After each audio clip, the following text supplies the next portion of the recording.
Goeiedag, dis Petro hierso, is ons 5de dag hier.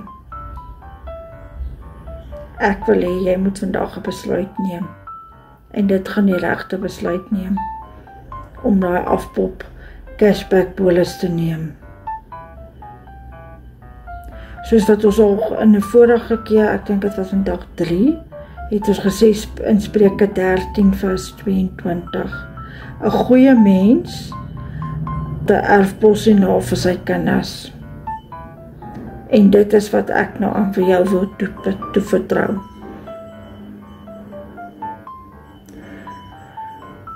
Jy kan jou familie aansluit, jou hele familie kan deel wees daarvan, en jy weet jy die gemoedsrus, want mens weet nie wanneer is jou streepie getrek nie. My nommer is hier in die video, WhatsApp my, en ek sluit jou vandag aan voor dit te laat is. Of andersins, klik op daai link, en sodat 'n konsultant jou kan bel voor dit te laat is. Mag jy 'n heerlike dag hê. Bye bye.